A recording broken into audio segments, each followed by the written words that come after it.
Hello friends, welcome you all. आज हम vision IAS के 12 जनवरी वाले डेली करंट अफेयर्स डिस्कस करेंगे। डिस्कस करने से पहले जैसा कि आपको पता है फ्रेंड्स, हम लोगों ने टेलीग्राम चैनल लॉन्च किया है and you can join that Telegram channel and वहाँ पर आपको इम्पोर्टेंट जो फैक्ट्स हैं, क्वेरीज हैं, आप एक्सेस कर सकते हो। इवन क्विजेज भी अब धीरे धीरे अपलोड की जा रही हैं। You can attempt the quizzes as well. So friends, मैं सेक्शन वाइज प्रयास कर रहा हूं कि क्विजेज को डालूं। पॉलिटी हो तो पॉलिटी, इकोनॉमी, ज्योग्राफी ऐसे सीरीज में, सो दैट आपको भी सहूलियत हो to solve the MCQ as well as to get the concept clarity. So friends, आज के इस आर्टिकल में हम लोग 5 इंपॉर्टेंट आर्टिकल्स डिस्कस करने वाले हैं एंड चलिए शुरुआत करते हैं। सबसे पहला आर्टिकल आपका, इलेक्शन कमीशन ने ई कैंपेनिंग मैंडेट क्लिक की बात कही है with the social media company.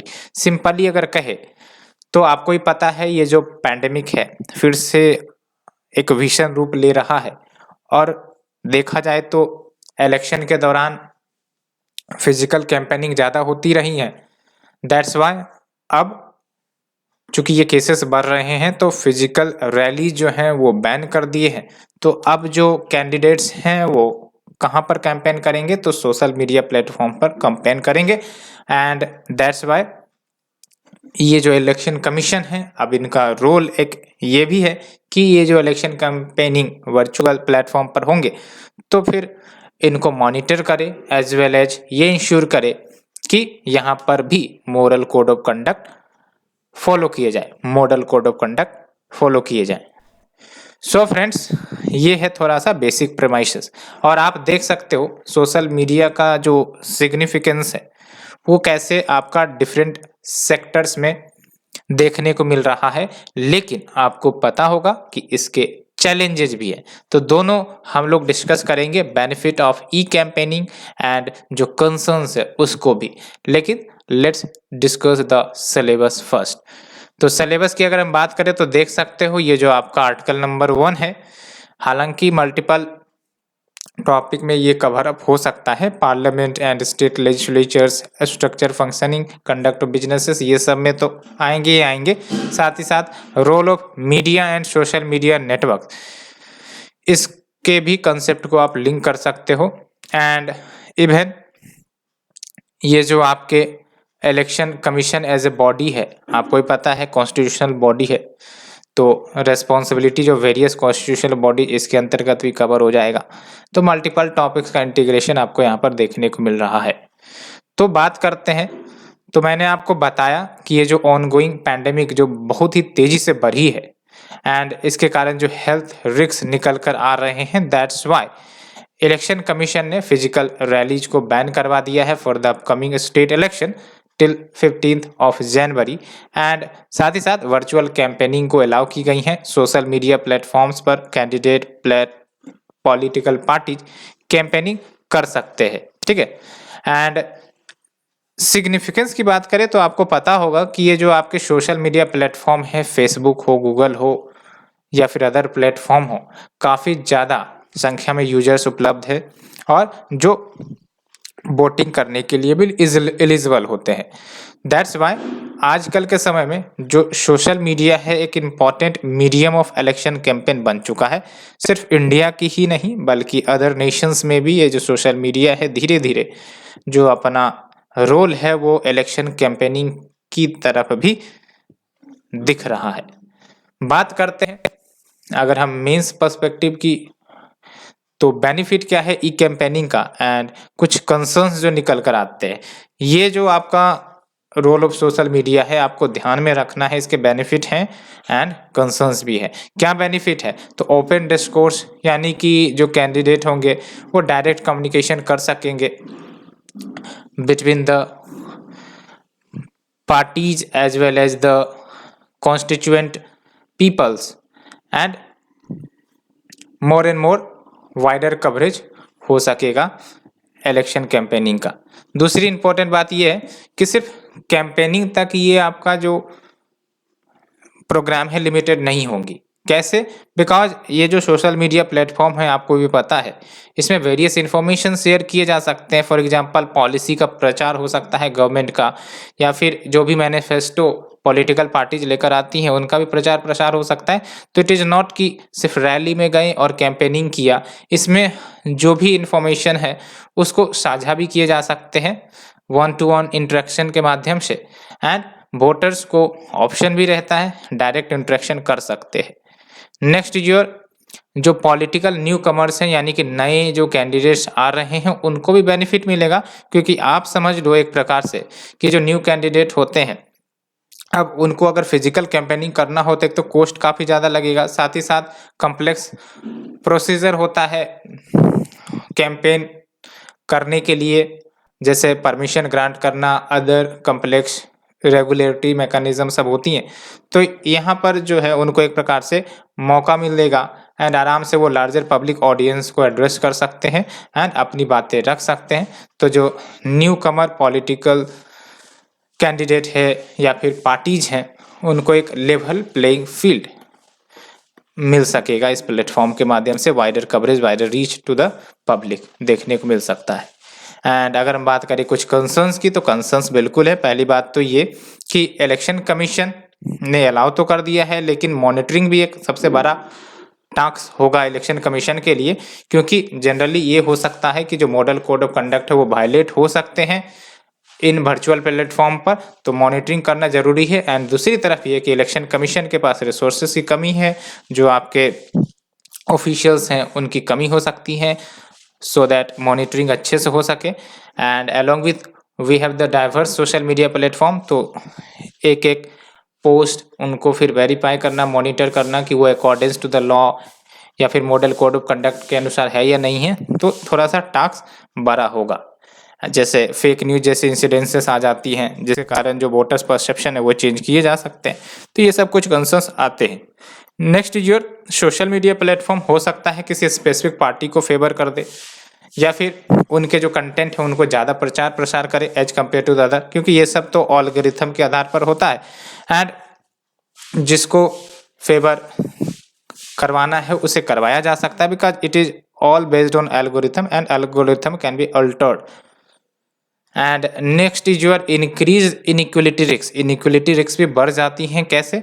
क्योंकि जिसके पास ज़्यादा पैसे होंगे वो मोर एंड मोर प्रचार प्रसार डाइवर्स प्लेटफॉर्म पर करवा सकते हैं, है ना। मोर and more wider public reaches उनकी पोस्ट जा सकती है सोशल मीडिया पर, वो काफ़ी ज़्यादा लाइमलाइट में आ सकते हैं, तो इनइक्वलिटी रिस्क भी बढ़ जाती है।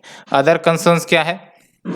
अदर कंसर्न्स यही है कि पॉलिटिकल पार्टीज जो प्रॉक्सीज यूज करती हैं, यानी कि एक पार्टी के खिलाफ दूसरे पार्टी के बारे में बोलना, पोस्ट करना, ये सब जो प्रॉक्सीज है वो मॉनिटर करना डिफ़िकल्ट हो जा सकता है।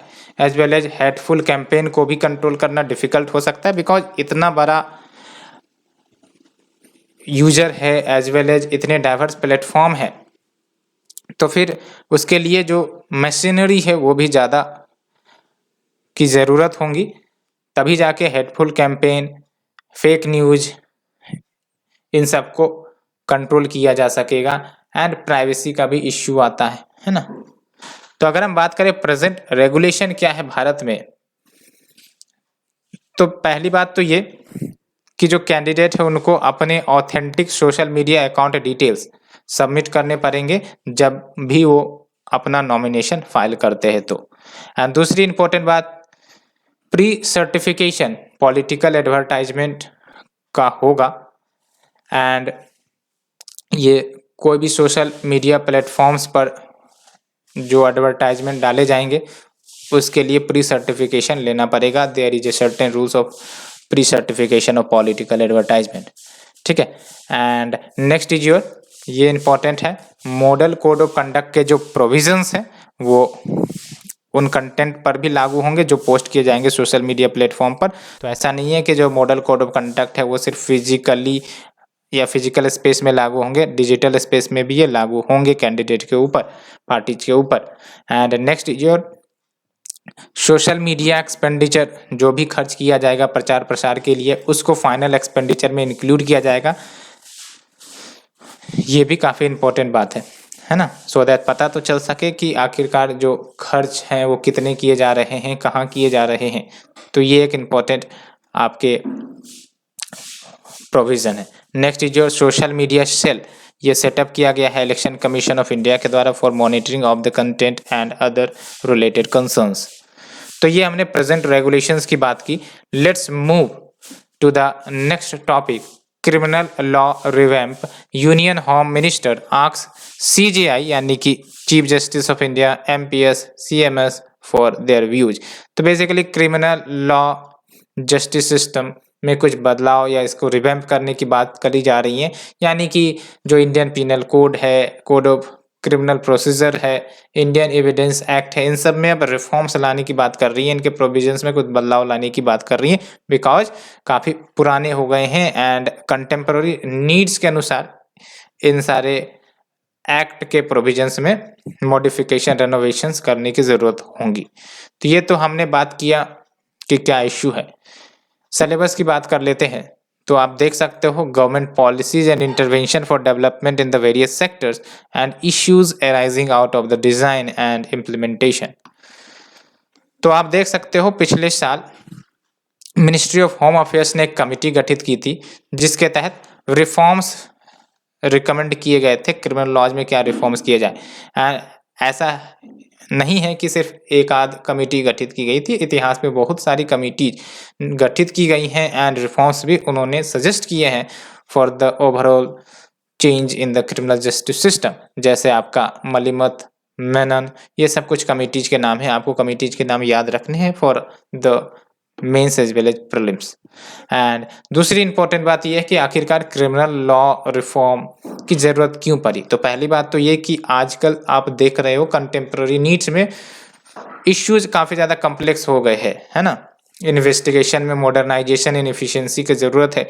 दूसरी इंपॉर्टेंट बात, जो केसेस हैं वो काफ़ी ज़्यादा डाइवर्स एंड कॉम्प्लेक्स हो गए हैं, तो उसके अनुसार इन सारे एक्ट को ढालने के लिए बदलाव जरूरी है। एस्पिरेशंस ऑफ द पीपल को फुलफिल करने के लिए बदलाव जरूरी है।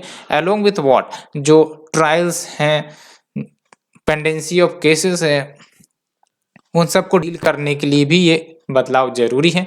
As well as investigative mechanism को इम्प्रूव करने के लिए भी ये रिफॉर्म्स करने ज़रूरी है। कौन कौन से एरियाज में रिफॉर्म्स करने की बात की गई हैं। तो पहली बात तो ये कि जो क्राइम विक्टिम्स हैं उनके राइट्स को आइडेंटिफाई किया जाए। विक्टिम मतलब तो आपको पता होगा, जिसको परेशान किया गया हो उसे विक्टिम कहते हैं। एंड एक तो विक्टिम होता है, एक कन्विक्ट होता है एंड एक्यूज्ड होता है। तो जिसने बदमाशी की है वो डेफिनेटली एक्यूज्ड या कन्विक्ट होगा, और जिसके साथ बदमाशी हुआ है, गुनाह हुआ है, वो विक्टिम होता है। ठीक है। तो पॉसिबल एरियाज ऑफ रिफॉर्म की बात करें तो वही मैंने आपको बताया, identifying the rights of the crime victims.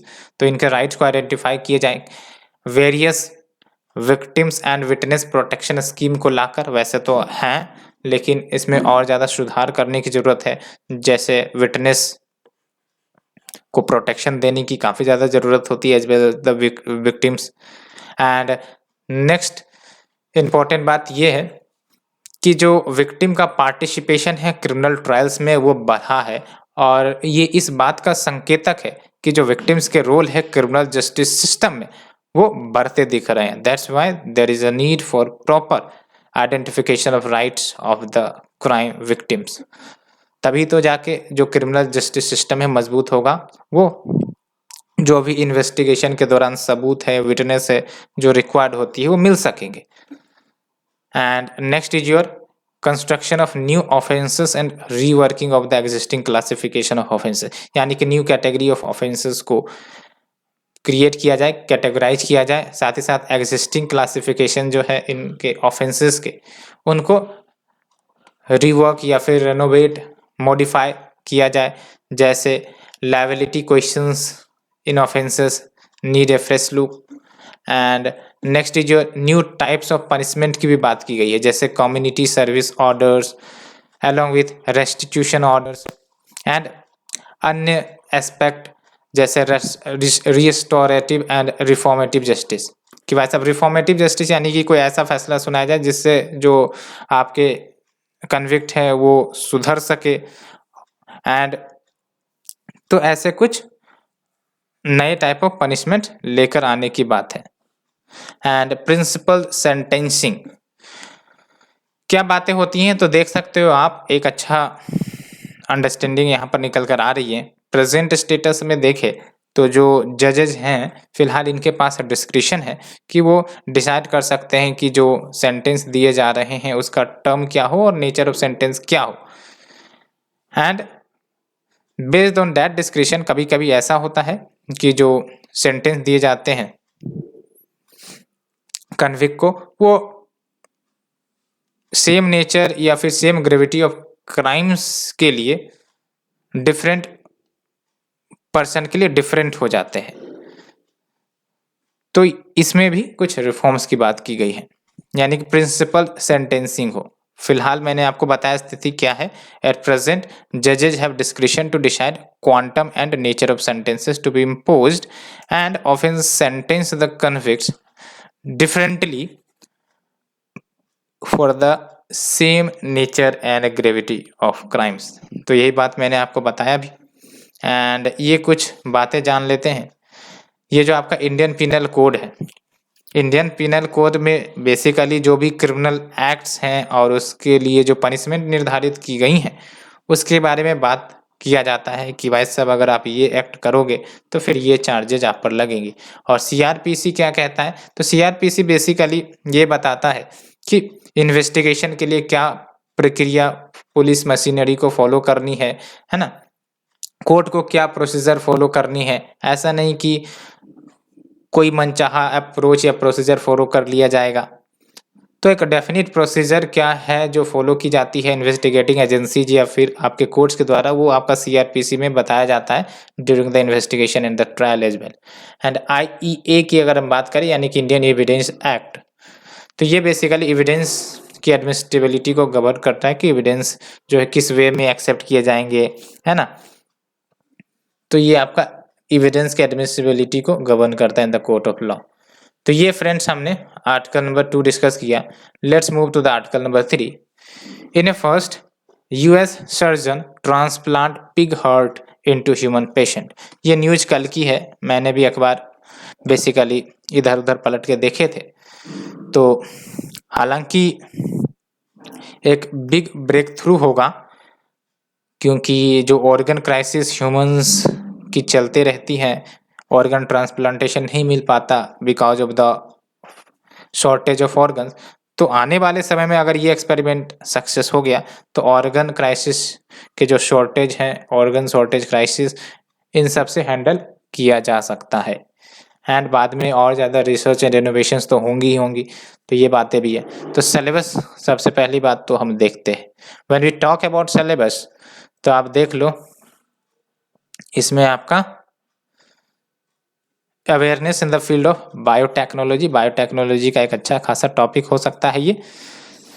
तो देख सकते हो आप, हाल ही में जो डॉक्टर्स हैं उन्होंने जो जेनेटिकली मॉडिफाइड पिग है उसका हार्ट निकाला, उसको ट्रांसप्लांट किया to a human patient. And ये कहीं ना कहीं हाईली एक्सपेरिमेंटल सर्जरी है जिसके तहत जो एनिमल ऑर्गन्स है उसका इस्तेमाल किया जा रहा है for life saving transplants. And ये ब्रेक थ्रू क्यों है, बिकॉज दिस इफ सक्सेसफुल तो जो ऑर्गन शॉर्टेज क्राइसिस जो दुनिया भर में होते हैं उसको सॉल्व किया जा सकता है। और किस टेक्निक के माध्यम से ये सारी चीज़ें संभव हो सकी हैं तो इसको आपको समझना पड़ेगा। तो एक्सपर्ट्स ने कहीं ना कहीं जेनो ट्रांसप्लांटेशन मेथडोलॉजी का इस्तेमाल किया है to bridge the organ shortage gap. क्या है ये जेनो ट्रांसप्लांटेशन? तो जेनो ट्रांसप्लांटेशन में क्या होता है कि बेसिकली जो नॉन ह्यूमन एनिमल सोर्सेस के ऑर्गन से टिश्यूज हैं या फिर लिव सेल्स हैं उसको ग्रो करवाया जाता है। बेसिकली सब मॉडिफिकेशन एंड कंट्रोल इन्वायरमेंट के अंतर्गत होता है और फिर उसको इन्फ्यूज करवाया जाता है ह्यूमन रिसेप्टेंट में। और ये सब आपका जेनेटिकली इंजीनियर्ड सिस्टम का कमाल है बेसिकली। ऐसा नहीं कि किसी के भी ऑर्गन्स फिट हो जाएंगे, उसको जेनेटिकली मॉडिफाई किया जाता है, इनेबल किया जाता है कि वो जिस बॉडी के लिए ऑर्गन अडॉप्ट करेगा उसके अनुसार बनाया जाए। और क्यों पिग्स के ऑर्गन्स को चूज किया गया, तो बेसिकली इनके जो ऑर्गन्स हैं वो सिमिलर हैं to those of the humans and इनको आसानी से जेनेटिक इंजीनियरिंग किया जा सकता है। तो ये हमने जेनो ट्रांसप्लांटेशन के बारे में भी बात किया। अब बात करते हैं कंसर्न्स क्या है। तो कंसर्न्स आप देख सकते हो वेरियस डायमेंशन में हमने बांटे हैं। तो मेडिकल इम्प्लीकेशंस यानी कि कभी कभी क्या होता है कि जो ह्यूमन डोनर ऑर्गन्स होते हैं वो खुद जब ट्रांसप्लांट किया जाता है तो फिर काम नहीं करते हैं बाद में, तो बाद में ट्रांसप्लांटेशन के बावजूद रिजेक्ट हो जाता है। और अगर ये एनिमल ह्यूमंस के साथ ट्रांसप्लांटेशन होता है तो ये रिस्क जो है रिजेक्शन का वो बढ़ सकता है। तो एक तो मेडिकल इम्प्लीकेशन ये है। दूसरा है आपका एनिमल राइट का इश्यू आ जाता है। बहुत सारे जो एनिमल राइट ग्रुप्स हैं वो अपोज कर रहे हैं कि आप मॉडिफाई नहीं कर सकते एनिमल्स के जीन्स को, बिकॉज बायोडाइवर्सिटी के लिए खतरा है। Next is your religious issues, जैसे कुछ फेथ हैं, इनके स्ट्रिक्ट रूल्स होते हैं एनिमल्स के बारे में, है ना। एंड ऐसे में जो ट्रांसप्लांट्स हैं वो डिफिकल्ट हो जाते हैं for the patients. Next is your ethical issues भी हैं, जैसे इन्फॉर्म्ड कंसेंट लेना for the transplantation, clinical trials जो ह्यूमंस के ऊपर किए जाते हैं, बिकॉज ये जो टेक्नोलॉजी है स्टिल इमर्जिंग है, तो इसके क्या निगेटिव रिपरकशंस हो सकते हैं वी और द सर्जन्स और the scientist does not know. तो क्लिनिकल ट्रायल्स के ऊपर इश्यूज हो सकते हैं। अब आप यहाँ पर देखो कि genetically engineering pigs as organ donors कैसे। तो क्या होता है देख सकते हो कि जो जीन है, जीन मतलब आपको पता है जो कैरी करता है इंफॉर्मेशन ऑफ द बॉडी, तो जीन्स को ऐड करना या फिर रिमूव करना जीन एडिटिंग टेक्नोलॉजी का काम है। और उस आधार पर जेनेटिकली अल्टर्ड पिग सेल्स बना दिए जाते हैं और इन सेल्स का इस्तेमाल किया जाता है to make the pig embryos. And ये जो आपका जेनेटिकली इंजीनियर्ड पिग्स हैं उसको फिर कंट्रोल बायोशील्ड एनवायरनमेंट में रेज किया जाता है सो दैट वो अडॉप्ट हो सके आपके ऑर्गन जो हमें रिक्वायर्ड है। एंड जो ऑर्गन है उसके बाद रिमूव कर लिया जाता है from the adult pig and transplanted into the patient.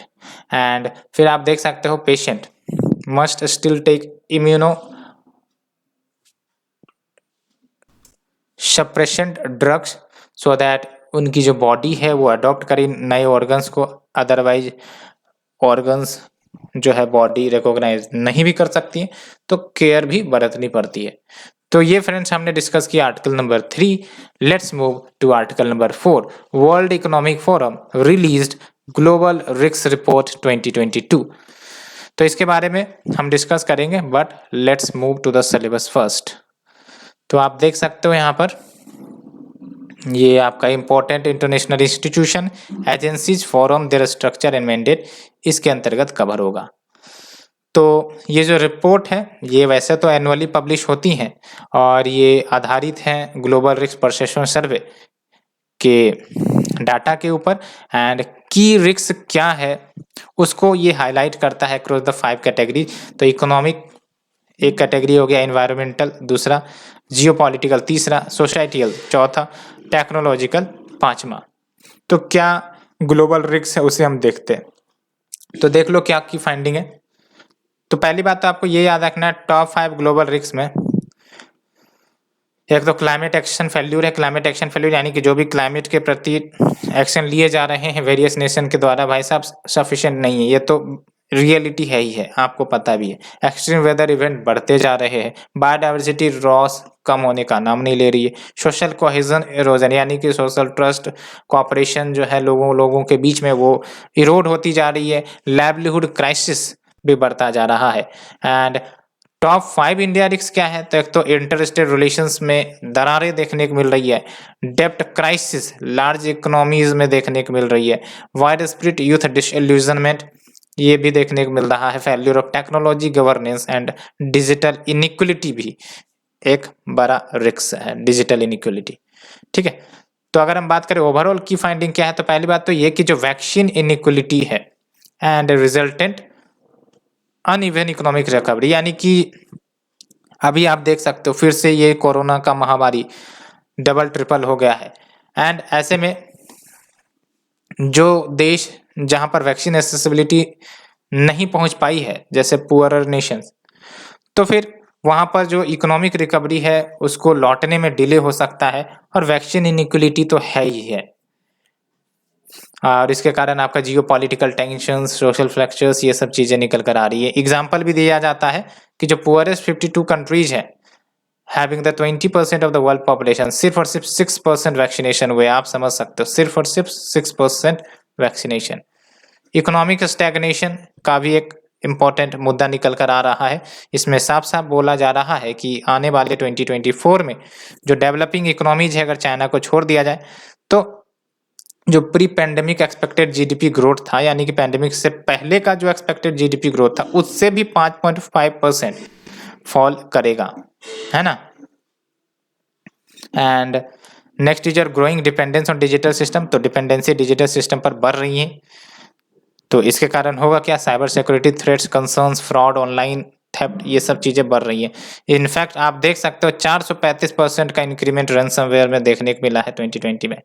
And next is your climate change impact, और ज़्यादा घातक और खतरनाक होती जा रही है। एंड देख सकते हो बाय 2050 लगभग 20 करोड़ आपके क्लाइमेट रिफ्यूजीज के रूप में आ सकते हैं, है ना। यानी कि क्लाइमेट रिफ्यूजी मतलब क्या, कि क्लाइमेट चेंज के कारण जो आपके जो लोग हैं वो अपने लोकेशन को चेंज कर रहे हैं for better shelter. Next is your space as a new frontier of divergence. कैसे, 5 new government developed space station by 2030। तो स्पेस पर भी ज़्यादा फोकस देखने को मिल रहा है वेरियस नेशंस के द्वारा। And next is your increasing pressure to transition to net zero economy. आजकल net basically net zero emissions की बात काफ़ी ज़्यादा चल रही है। इनफैक्ट जो आपका ब्रिटेन है, उन्होंने तो शायद 2050 तक नेट जीरो का टारगेट अचीव करने का बात कहा है। चाइना जो है 2060 तक नेट जीरो अचीव करने का टारगेट कहा है। नेट जीरो का मतलब आपको पता होगा कि जितना हम इमिट कर रहे हैं एटमॉस्फेयर में ग्रीन हाउस गैसेस, उतना हम अगर सिंक करवा देते हैं तो ये हो गया आपका नेट जीरो। तो ये जो प्रेशर है to the transition to the net zero economies वो बढ़ रही हैं, तो इसके कारण शॉर्ट टर्म इम्पैक्ट तो होंगे ही आएंगे। जैसे डेवलपिंग कंट्रीज में बहुत सारे कार्बन इंटेंस इंडस्ट्री ऑपरेट करते हैं, उसमें बहुत सारे वर्कर्स होते हैं, उनका जॉब जा सकता है। ठीक है, सोसाइटियल एंड जियोपॉलिटिकल टेंशन बढ़ सकती है। बात करें इम्प्लीकेशंस ऑफ द रिस्क, क्या इसके इम्प्लीकेशन देखने को मिलेगा, तो polarisation and resentment within the society बढ़ सकते हैं on the income disparities and regional convergence among the countries at the expense of global integration। तो regional convergence होगा other than the global integration। and worker deficit and demand shock, तो ये तो है ही है ना, वर्कर की कमी हो सकती है, डिमांड शॉक आ सकता है because of the constraint migration. तो ये हमने डिस्कस किया। Friends, let's move to the last article. Supreme court appointed committee propose tree conservation authority in every state. तो हर एक राज्य में ट्री कंजर्वेशन अथॉरिटी हो, ऐसा सुप्रीम कोर्ट के अपॉइंटेड कमेटी ने कहा है। तो सिलेबस देखेंगे सबसे पहली बात तो ये, एंड ये जो आपका आर्टिकल नंबर 5 है, इसके अंतर्गत आपका कंजर्वेशन, एनवायरमेंटल प्रोटेक्शन, डिग्रेडेशन, इसके अंतर्गत आएगा। एंड ये जो कमिटी है बेसिकली इसे मार्च 2021 में ही कंस्टिट्यूट की गई थी, और इसको कंस्टिट्यूट किया गया था सो दैट जो ट्री कट किए जाते हैं उसके वैल्यूज को एसेस किया जा सके। और ये ट्री कट क्यों किए जाते हैं आपको पता है, वेरियस डेवलपमेंटल प्रोजेक्ट के लिए on the non forested land. तो इनकी जो वैल्यूज हैं उसको एसेस किया जाए, एक तो ये। दूसरी इंपॉर्टेंट बात ये है कि स्पेसिफाई किया जाए जो ट्रीज के स्पीसीज हैं उसको कैटेगरीज में बांटा जाए based on their environmental values, और उसमें क्या फैक्टर को कंसिडर किया जाए, age and girth of the trees. क्या अन्य रिकमेंडेशंस है, तो पहली बात तो ट्री कंजर्वेशन अथॉरिटी सेटअप किया जाए स्टेट एंड लोकल लेवल पर, सो दैट ये जो आपका अथॉरिटी है कंपनसेटरी एफोरेस्टेशन जो परफॉर्म किए जाते हैं वेरियस कॉर्पोरेट सोशल रिस्पॉन्सिबिलिटी के अंतर्गत, तो उसको ओवरसी करे। एंड साथ ही साथ ये एक कस्टोडियन के रूप में एक्ट करे of the public owned trees on the non forested land. साथ ही साथ नेशनल मॉडल एक्ट लाया जाए, जिसके तहत जो भी फंक्शन से पावर से कंपोजिशन है ट्री कंजर्वेशन अथॉरिटी का, उसको कोडिफाई किया जाए वेरियस लेवल्स पर, सो दैट पब्लिक पार्टिसिपेशन भी देखने को मिले। Next is your eco sensitive sites को आइडेंटिफाई किया जाए, और जो मिनिमम थ्रेशोल्ड होना चाहिए वो डिमार्केटेड हो, जिसके beyond land diversion and tree felling नहीं अलाउ किया जाए। यानी कि इको सेंसिटिव जोन अगर डिक्लेयर कर दिया गया तो इसके अंदर आपका ट्री फेलिंग अलाउ नहीं होगा, इसके बाद में आपका जो भी है। लेकिन ये जो आपका इको सेंसिटिव साइट्स है वो आपका प्रोटेक्टेड रहेगा from the felling and land diversification. And next is your national research project, जिसके तहत species specific tree ecosystem service valuation उसको कंडक्ट किए जाए, so that net present value जो है उस स्पेसिफिक इकोसिस्टम की कितनी है वो आइडेंटिफाई किया जाए। एंड अलोंग विथ व्हाट ये जो ट्री प्लांटिंग किए जाते हैं उसका क्या कॉस्ट लगता है उसको एसेस किया जाना चाहिए 3 साल में एक बार। साथ ही साथ यूनिफॉर्म रेट प्राइस होनी चाहिए, और मिनिमम तो 200 रुपीज पर स्क्वायर सेंटीमीटर होनी ही चाहिए, और ये अक्रॉस द स्टेट एप्लीकेबल करवाया जाए। एंड साथ ही साथ ट्री को प्रोटेक्ट किया जाए from the harms because of the electric wires, cables, advertisers, because in सब के कारण भी जो ट्री है उनका नुकसान होता है। फॉर एग्जांपल जो वायर्स लगाए जाते हैं, हो सकता है डिफोरेस्टेशन करवाया जाए, पेड़ की कटिंग करवाया जाए, तब जाके तार जो है वो क्रॉस करवाते हैं। अलॉन्ग विद एडवर्टाइजमेंट के लिए भी जो ट्रीज के हेल्थ है उसको, जैसे जो स्टेम सब होते हैं उसको काट दिए जाते हैं, तो ये सब ना हो, ये सब ध्यान दिया जाए। तो इसे डिस्कस करने के बाद friends let's move to the important personality in news. आपको पता होगा the great motivator of the youth Swami Vivekananda, इनकी बर्थ एनिवर्सरी रही है 12 जून को।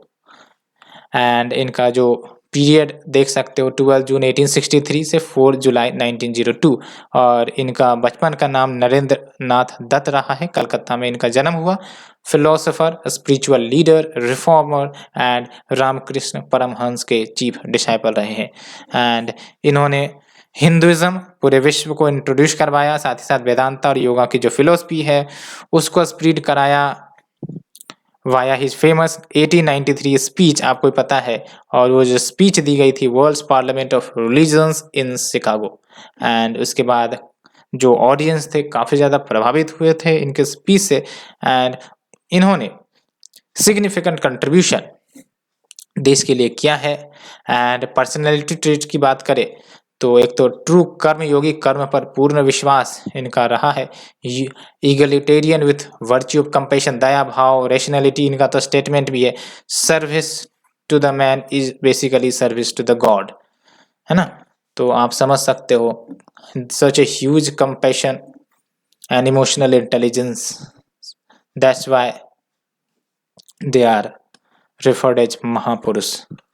एंड सिग्निफिकेंट कंट्रीब्यूशन देख सकते हैं इन्होंने 4 क्लासिक ज्ञान योग, भक्ति योग, कर्म योग, राजयोग ये लिखा है। एंड ये जो है ट्रीटाइजेस हैं on Hindu philosophy and the teachings of Vedanta, यानी कि वेदांता फिलोसफी के जो भी बातें हैं वो इसमें रिफ्लेक्ट होती हैं। और इन्होंने यूनिवर्सल पीस एंड ब्रदरहुड के मैसेज को स्प्रेड किया। उन्होंने रामकृष्ण मिशन को फाउंड भी किया बेलोर मठ 1897 में for the social service and humanitarian activities. So friends ये हमने कवर कर लिए ऑल दीज आर्टिकल्स।